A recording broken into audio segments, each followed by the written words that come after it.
जय मसीह के मेरे प्यारे मसीह भाई बहनों, कैसे हो आप सभी। मेरा विश्वास है कि आप सभी प्रभु यीशु मसीह में बहुत ही आनंदित और आशीषित होंगे। स्वागत करता हूं एक बार फिर से आपके अपने YouTube चैनल मसीह की बातें में। जैसा कि हम जानते हैं कि ये समय अंतिम दिनों का समय है, इसलिए प्रभु यीशु मसीह जल्द ही अपनी कलीसिया को लेने के लिए आएंगे। पर यीशु मसीह के आने और कलीसिया के उठाए जाने का जो बीच का समय होगा, जिसे लोग सताव का समय कहते हैं, तो अब लोग यहाँ ये कंफ्यूज हैं कि कलीसिया कब उठाई जाएगी। क्या कलीसिया को एंटा क्राइस्ट आकर नष्ट करेगा? इन बातों को मैं आज क्लियर करूंगा, बिल्कुल सीधा और शॉर्ट में वचन के द्वारा समझाकर।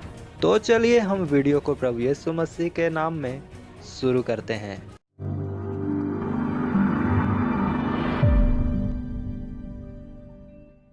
दोस्तों, हम सभी जानते हैं कि कलीसिया को अंत के दिनों में सताया जाएगा। मसीही विरोधी आएगा और सबको 666 का मोहर लगाएगा, जो कि एक शैतान का छाप है।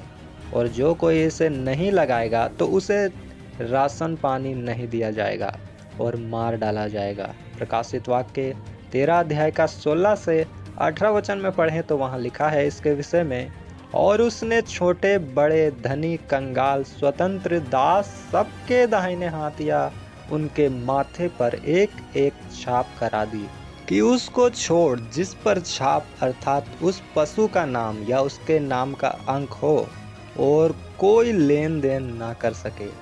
ज्ञान इसी में है, जिसे बुद्धि हो वह इस पशु का अंक जोड़ ले, क्योंकि मनुष्य का अंक है और उसका अंक 666 है। हालेलुया। अब लोग यहाँ कंफ्यूज्ड हैं कि ये कब होगा। क्या कलीसिया के धरती में रहते या फिर रैप्चर यानी मसीह के साथ कलीसिया के उठा लिए जाने के बाद, या फिर इन सब के होते हुए बीच में ही प्रभु हमें उठा लेंगे स्वर्ग के लिए। तो ये बात बहुत ही गहरी और गुप्त है दोस्तों।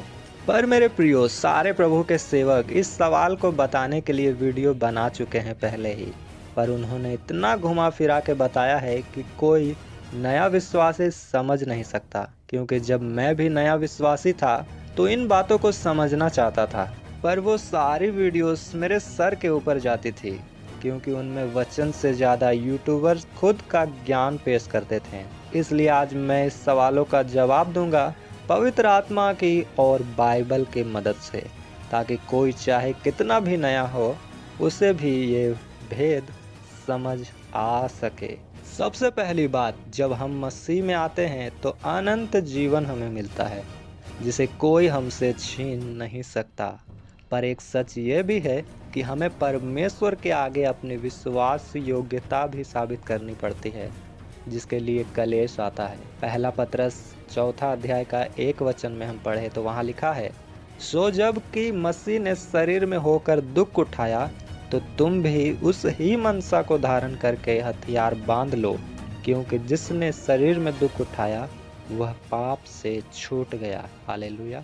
तो ये एक वचन मैंने बता दिया आपको फॉर एग्जाम्पल, क्योंकि बाइबल कहती है हमें मसीह के साथ कुछ समय के लिए दुख उठाना जरूरी है। तो अब इन वचनों को पढ़कर लोग बोलते हैं कि एंटा क्राइस्ट के सताव के बाद प्रभु हमें लेने आएंगे और तब तक हमें मारा जाएगा, काटा जाएगा।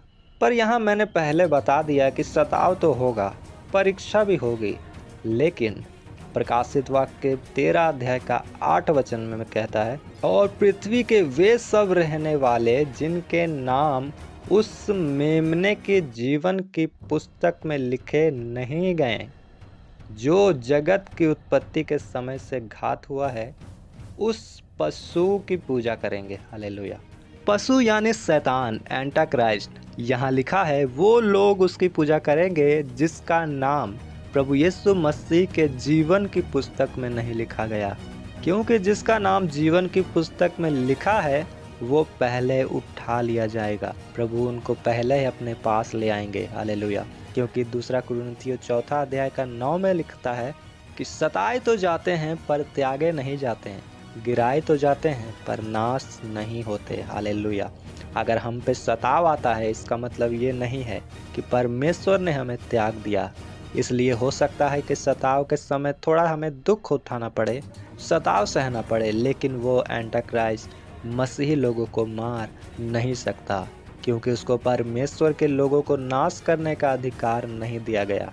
क्योंकि प्रकाशित वाक्य में हम पढ़ते हैं शैतान के बारे में, तो लिखा है वो आज्ञा पाकर अधिकार लेकर ऐसा सब काम करेगा, क्योंकि बिना यीशु मसीह के चाहे एक पत्ता भी नहीं हिलता। इसलिए परीक्षा के लिए हो सकता है शैतान हमें दुखों में गिरा दे, लेकिन लिखा है गिराए तो जाते हैं पर नाश नहीं होते, क्योंकि परमेश्वर ने अपने लोगों के लिए शैतान को ऑर्डर दिया है। पहला इतिहास 16 अध्याय 22वां वचन में लिखा है, मेरे अभिषिक्तों को मत छुओ और ना मेरे नबियों की हानि करो। अब कोई ये समझे कि हम ये मान ले कि एंटाक्राइस्ट आकर सब मसीही लोगों को मारेगा, काटेगा, उनका जिंदगी झंड कर देगा, तो फिर हम ये कैसे लोगों को कन्विंस करेंगे कि यीशु मसीह बचाने आया है? नहीं बता पाएंगे, क्योंकि लोगों ने स्वर्ग नहीं देखा है। वो तो यहाँ कुछ हो तो मानेंगे कि हाँ वही खुदा है। इसलिए यीशु मसीह ने भी कहा, लोग जब तक चिन्ह नहीं देखेंगे तब तक कभी भी विश्वास नहीं करने वाले। और प्रभु यीशु मसीह ने आकर स्वर्ग की बातें ही नहीं की, किंतु काम भी किए लोगों के जीवन में और इसी धरती में किए। हम जब लोगों को बताएंगे कि यीशु मसीह परमेश्वर है, आओ प्रभु यीशु मसीह के पास, फिर तुम्हें शैतान आकर ऐसे ऐसे नाश करेगा, मारेगा, कूटेगा, तो लोग कहेंगे तो परमेश्वर फिर क्या करेगा? उस टाइम उसकी कलीसिया दुख उठाएगी और वो तमाशा देखेगा?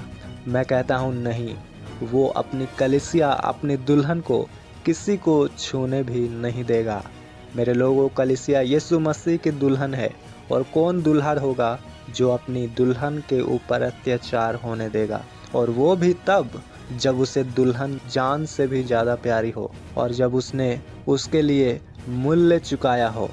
साउल जब कलीसिया को सता रहा था, मसीह में सताव हो रहा था, तब खुदा ने बर्दाश्त किया अपने लोगों का विश्वास को परखने के लिए।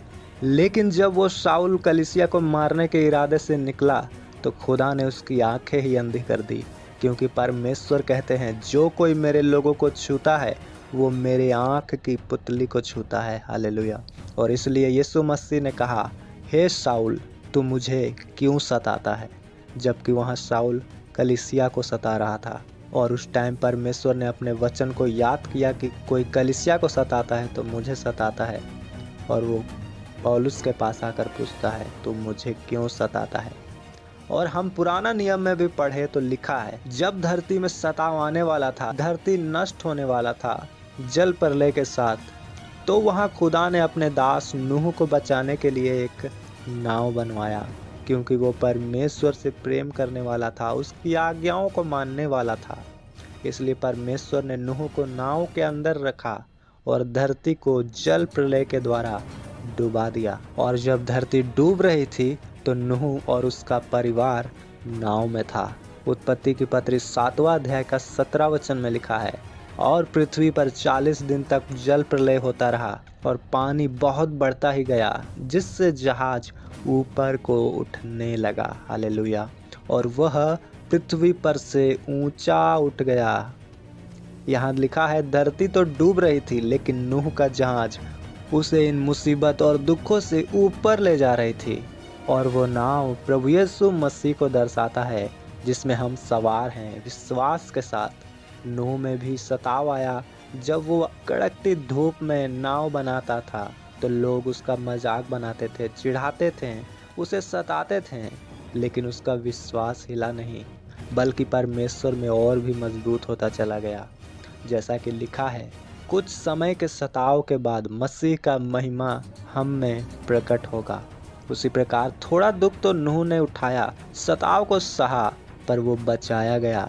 सदोम और गमोरा को भी नाश करने से पहले खुदा ने लूत और उसकी फैमिली को बचा लिया। उससे पहले लूत ने भी दुख सहा, अपमान सहा अपने परिवारों के द्वारा, क्योंकि जब वो परमेश्वर की योजना अपने फैमिली को बताने जाता था कि चलो मेरे साथ, मेरे पीछे हो लो, परमेश्वर इस जगह को नाश करने वाला है, तो लोग उसका मजाक उड़ाते थे, उससे गालियां देते थे, उसको तुच्छ जानते थे। और वो हर वक्त उस पाप की नगरी में रहते हुए अपने सच्चे मन को पीड़ित करता रहता था। उन पापों को देखकर दुख उठाता था, अपने मन में दुखी होता था। लेकिन उसे खुदा ने सताव से बाहर निकाला, उस नष्ट होने वाली नगरी से बचा लिया। तो मैं आपका ज़्यादा वक्त ना लेते हुए मेरे दोस्तों, मैं पॉइंट में आऊँगा कि हमारा परमेश्वर अपने लोगों को दुखों से निकाल के बचाता आया है। जब भी अंतिम समय आया है धरती में, उसने पुराने नियम में नाव बनकर अपने लोगों को बचाया, दूतों के द्वारा बचाया, नए नियम में रोशनी की तरह प्रकट होकर बचाया। तो वही परमेश्वर आपको और मुझे एंटाक्राइस्ट के टाइम में भी बचाएगा और धरती में पड़ने वाली मुसीबतों में अपनी दुल्हन कलीसिया को नहीं रहने देगा। तो मेरे दोस्तों, हमारा परमेश्वर शक्तिशाली, सामर्थी और बचाने वाला खुदा है।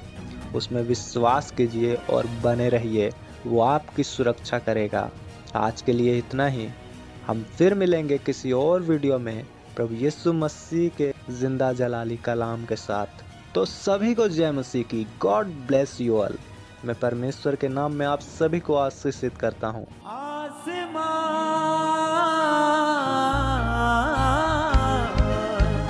तेरा घर है